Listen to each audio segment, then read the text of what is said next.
Hello Canadian gardeners, cold climate gardeners, and gardeners of the extremes. How are you guys doing today? If you're new around here, my name is Ashley and I'm a soil scientist. On this channel, we take that science and we apply it to all things gardening and plant care.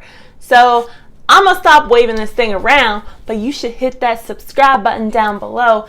Let me know if you guys use one of these, which one you use. Let's do that for a question. I know Keely does. I know you do because you bought one, because you saw mine. In this video, we're going to be going into the science of the pH meter that you can buy at the grocery store and whether or not it's worth it, how they work, do they work, how well do they work, and when it's time to replace them because mine is there. And I'll explain exactly how to tell when it's time to throw yours in the garbage and get a new one. But also how to prevent them from deteriorating too quickly. If you guys are interested in exactly this meter, I will put a link down below, an Amazon affiliate link. If you guys want to support me in any way, shape, or form, you guys can grab this because this is the one that I use. But make sure you watch the whole video because don't just go grab this because there are some things you need to know about how to properly use this to both check your pH, your moisture, care for this to make sure it works properly year after year or day after day. And yeah, let's get into the video. So as you guys know, I'm a huge advocate for soil pH, and if you are showing some sort of especially micronutrient deficiency, I always warn against fertilizing, and I always go towards telling you to look at your pH. And so with those videos, you've obviously started to ask me, well, how do I know what my pH is? And this is one of the methods. So let me know in the comments below if you want me to show you guys some at-home methods, which include using vinegar, purple cabbage. There's a few different ones that you can do, all of which actually some of actual soil scientists use in the field. So let me know in the comments below if that's something you're interested in. I will do that. But for right now, we're going to talk about this suckery. So how do these work? Well, acidic soil, I'm gonna put this down before I poke my freaking eye out with it. So acidic soil has a lot of hydrogen ions in it. Hydrogen ions are positively charged, and we know that because of the periodic table. A positively charged hydrogen ion usually indicates some sort of electrical current can be formed if we can close the gap between positive and negative ions within the soil itself. So that is exactly what pH meters do. They take advantage of the natural chemistry of soil and they simply just close it up to make a battery of sorts. Literally, it makes a battery. So that is kind of how they work, and I'll get into exactly why there's a huge difference when you use a single prong versus a two-prong meter. So how exactly does this happen? Well, the meter itself has a known voltage, and the company who makes these is going to know what the voltage is on both a scientific lab level all the way to just a regular gardener's level. They're going to know what the voltage within this is. One probe is going to have the known voltage, and the other probe is going to kind of be your dummy. And so the dummy probe is actually what is going to pick up the charge from the soil and which is going to be able to be compared against the known voltage or the known elements of the one probe. If you have two probes, each one is going to be its own charge and it's going to have its own electrode essentially. So each one's going to be its own electrode. If you have a single probe, inside, like if you were to take that apart, these two probes would be put together kind of next side by side, maybe a little bit of a space in between, but there'd be like a casing on the outside, but inside there would still be the two electrodes. There would still be the two prongs inside of that. And the reason for it is just simplicity and just taking care of the rod. And in labs, usually they'll be like in like the labs I've worked in, it'll be like a clear tube, like a glass tube usually, and it'll be kind of enclosed and you can see the prongs in there just so you can see kind of what state and stuff they're in.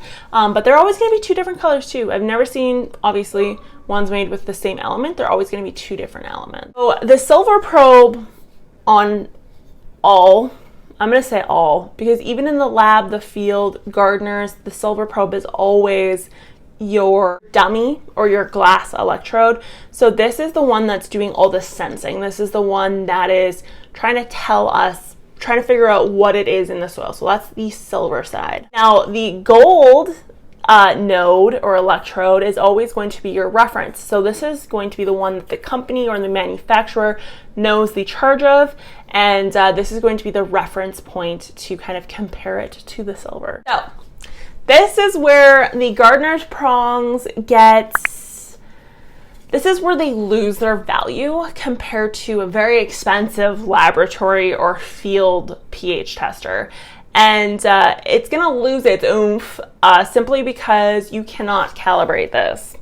So in the field, if you were to use a device like this, and they look very different than this as well, you would need to be able to calibrate it. And you'd calibrate it by simply putting your prong into a known solution. So a known solution would be distilled water, for example. And you would zero it out. And that would zero out the device, and then it would let you come from a starting point, and then you would kind of clean off your electrodes again with distilled water, and then you would utilize it after you've zeroed it out. But in this case, we can't zero these out. They're very expensive to get the ones that do that. You can't zero these guys out, and you're kind of stuck. You're at the mercy of the gauge itself, which is important to note. We'll talk about a little bit for the care and kind of the longevity of these. They don't last forever. So how to use these? 2 factors that you really need to look at when you're using a pH meter. You need to make sure your soil is wet. So you need to ensure, and I'm talking wet, it has to be wet. It can't be kind of wet. It has to be freshly watered and soaked. And the reason for that is because it needs to be put into a solution. Nothing can tell the pH of a dry liquid or a dry medium. It has to have a liquid form to it, because again, we're trying to make a battery.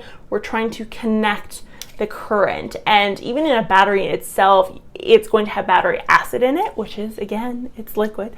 So you have to have some sort of liquid in order to kind of complete the circuit that is happening here. And so you have to have freshly watered soil, and then it has to be wet, not damp, wet, freshly watered. Just water it and you're gonna shove this in. That's how wet it has to be. The second thing, which complicates it again, is the fact that it needs to be at room temperature. And this is really important. So the water itself that you watered with has to be at ambient temperature. The soil has to be at ambient temperature. So if you have a full sun pot outside and you have a hydrangea in it and you want to test the pH of the soil, you need to take that hydrangea out of full sun. Not that you'd have a hydrangea in full sun, but you need to take that hydrangea out of full sun. You need to put it inside, hopefully, if you can, or you need to try to just get it to do it on a day that isn't very hot, and then you need to water with water that you've left out and kind of get to ambient temperature again. And the reason being is temperature does affect it. So whether it's cold or hot, it will adjust it. And in my experience, it kind of can go either way. There's no, warm doesn't always mean it's going to make it more acidic. It throws the meter out of whack. So if you want a really accurate reading, it has to be wet and it has to be at room temperature. The water, the soil, the container, everything has to be room temperature. So before you stick it in your newly watered room temperature soil, you want to wash your prongs, and you want to wash your prongs with distilled water if you can. There's lots of different reasons for this, but what will happen over time especially is you will have salt build up on your prongs. And despite me cleaning my prongs before and after use, the salt just still builds up, and I do use distilled water. If you use tap water, you're going to notice that the salts build up a little bit faster. So I'm just going to show you some of the discoloration I have on mine and how I know it's time to get rid of it, despite my trying to wash it off regularly. And again, it's because these are charged. For $10 you wouldn't think there's a charge, but there's some sort of charge in here, because it does attract molecules, stuff does connect to this, and salts do kind of onto this thing, and you can see them. This isn't like just sticking a piece of wood in the ground or whatever. Like there's something happening here. So they do work in a sense. But if I can, I'm not sure if I can. So you can see here, I've got kind of like a rust forming and kind of like a yellowing. So this is some sort of brass or greening. So this is some sort of brass. And then on this white one in particular, you can see there's like salt buildup, and like, yeah, you can see it on my nail. Oh, you can't. It's too blurry. But there's salt buildup there, and then on the actual probes itself, there's salt buildup on here, and there's pitting, like it's eating away at it. So if you want these to last, distilled water before and after, and for a really accurate reading, distilled water before for sure. Do not leave these in the pot. If you just pop these in the soil and you think, oh, I'm just gonna leave it in there and it's gonna be great, no, just make sure you take them out, make sure you put them in a dry area. Don't just leave them in the pot. They will deteriorate faster if you do that. So there are alternatives to the actual prong itself. There are strips, like they kind of look like pool strips. And then there's also chemical dyes. These will work. Both the chemical dyes and the strips will work. They'll give you a pH, but they're going to be probably, well, they might be a little bit more accurate than this, but they're not as convenient. And then you're doing like titration and stuff. So technically you have to have like the proper soil to water mixture, and it's a lot more complicated to use the strips and the dyes, and you have to be really sure of what you're doing, and you really need to follow the instructions from the manufacturer. In the field, if you have access to a probe, you're going to use the probe. You're not going to sit there and mix soil, distilled water, and try to test it. You're just not going to.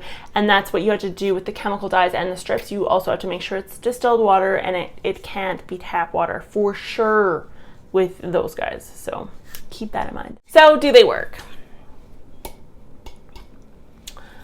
They work. They do work, but they're not, I wouldn't go to the bank with it. Let's just put it that way. I definitely think it's going to give you a really good idea if you're off by a lot. And it would let you know if you're in the danger zone. And it's going to let you know if your soil's really old, for example. So I think it's a really good guide, and I think it's useful in a sense that it has other features on it, again, which kind of work. So there's the light feature, there's the moisture feature, and there's the pH. So there's the three features on this one. It's the three-way meter. And when you stick it in, like if you show, I'll do some footage of what this will look like. But when you insert it in, it's going to jump and it's going to bounce, and you need to give it a moment to think and kind of figure out what its brain is using. But even for the moisture meter, it seems like it's either dry or it's wet. There's no real in between. And that's valuable to me because you're putting this pretty far down. Like you can get pretty deep. Like look how long this is. So you can get pretty deep into the pot, which is useful because if you just use the finger method, especially when you got some big plants, like I've got a massive fiddle leaf. Can you see him? Oh, you can kind of see him. He's like right there. But I've got a massive fiddle leaf tree. Like he's probably at least 12 feet tall. And I mean, you know his roots are going farther than the tip of your finger. So something like this is very useful in trying to test the soil and seeing what the soil moisture is at, especially for those type of things. It's useful in that sense. There's plants that I wouldn't use it with. So I wouldn't use it with anything with a bulb or a tuber. So ZZ plants, rosary, like the string of pearls or whatever. No, the rosary plants. I have one. I'll show you a photo of it. But anything with like a tubular or an organ underground, ZZ plant, lilies, anything like that, just because you don't want to harm that bulb. You don't want to through the bulb because they're pointy. You want to do it with only kind of fibrous root system type plants. And that would be about it, which is pretty much all plants are fibrous roots anyways. So I wouldn't do anything with a bulb or some sort of like tubular organ underneath, or I do it with a rhizome and kind of fibrous roots or tap roots plants. So make sure you're researching what plants you have, like what the root system is, before you plop this in. But it does bounce, and the pH, so it doesn't, I should probably show you. So it's only going to show you acidic. It's not going to show you heavily alkaline soil, which good luck if you have alkaline soil. And I just can't see most people having anything above an 8. And I feel like Hold All Products knows that as well. So see, you can see mine's going out because my thing doesn't even zero out anymore. So like this isn't even zeroing. Oh, frick. See how it doesn't even zero out? It's just, it's too old. It's too well used. So, in this case here, you can see this is an 8, or can you see that's an 8? I don't even know.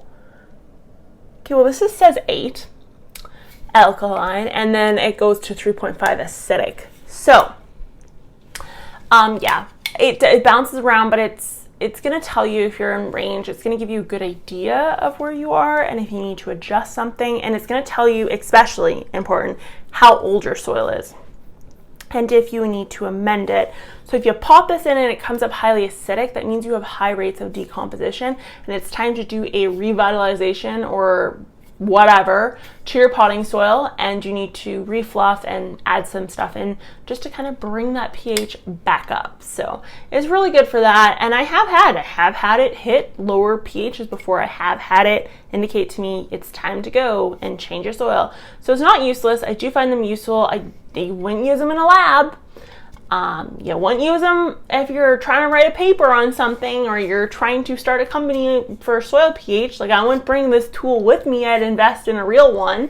But for a gardener, for a houseplant person, it works. It definitely works. It definitely does the job in that sense. So from a soil scientist to you, gardener to gardener, houseplant enthusiast to houseplant enthusiast, it has my stamp of approval as a guidance tool, not as a hard, fast, set on the dot type thing. But if you want more of a hard, fast, this is how you do it, I can do a video on vinegar and cabbage and a few other tricks that actual people use in the field. But that would involve my kitchen and heat and fire, so it's not in this video. But let's say get this video to 100 likes and we can talk about it. I will talk to you guys next time. I hope you found this helpful. Like I said, if you want to grab this, I will leave a link down below, an Amazon affiliate link, and I will talk to you guys next time. Bye.